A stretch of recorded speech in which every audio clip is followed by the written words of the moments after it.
শোষণ ও নির্যাতন, শ্রমিকরা প্রায়ই শারীরিক এবং মৌখিক নির্যাতন, অতিরিক্ত সময় কাজ করেও কোনো অতিরিক্ত বেতন না পাওয়া এবং খারাপ জীবনযাপন পরিস্থিতির মুখোমুখি হন।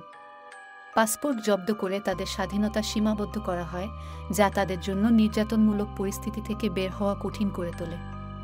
চাকরি পাওয়ার জন্য নিযোগ এজেন্টদের বড় অঙ্কের টাকা দেন, যার মধ্যে অপ্রাতিষ্ঠানিক ফি এবং ঘুষ অন্তর্ভুক্ত থাকে, যা উল্লেখযোগ্য ঋণের দিকে নিয়ে যায়। এই আর্থিক বোঝা তাদের আরও শোষণপ্রবণ করে তোলে, কারণ তারা ঋণ পরিশোধ করার জন্য সংগ্রাম করে। প্রবাসী দেশের অভিবাসী শ্রমিকরা প্রায়ই পর্যাপ্ত আইনি সুরক্ষা থেকে বঞ্চিত থাকেন এবং ভাষাগত প্রতিবন্ধকতার সম্মুখীন হন। এটি তাদের অন্যায় আচরণের প্রতিকার চাইতে বা তাদের অধিকার দাবি করতে অসুবিধা সৃষ্টি করে। শ্রমিকরা প্রায়ই বিপজ্জনক অবস্থায় কাজ করার পরেও সাশ্রয়ী মূল্যের স্বাস্থ্যসেবা থেকে বঞ্চিত হন। নিয়োগকর্তারা প্রায়ই প্রয়োজনীয় চিকিৎসার সহায়তা প্রদান করেন না, যার ফলে স্বাস্থ্য সমস্যা অবহেলিত থেকে যায়।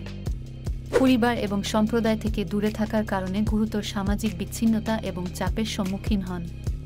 প্রবাসী দেশে বৈষম্য এবং সামাজিক বর্জন মানসিক স্বাস্থ্য সমস্যাকে আরও বাড়িয়ে তুলতে পারে। অনুগ্রহ করে নিম্নলিখিত অপরাধগুলির মধ্যে যে কোনো একটি রিপোর্ট করতে ফর্মটি পূরণ করুন। ভিসা প্রক্রিয়া চলাকালীন কি কেউ টাকা নিয়েছে? আপনাকে কি প্রতিশ্রুতির মতো কাজ দেওয়া হয়েছে? বেতন পরিশোধ না করা? অন্যান্য যে কোনো অপরাধ? অনুগ্রহ করে আমাদের সাথে যোগাযোগ করুন। অ্যাডমিন বদলায়ার্স খাম।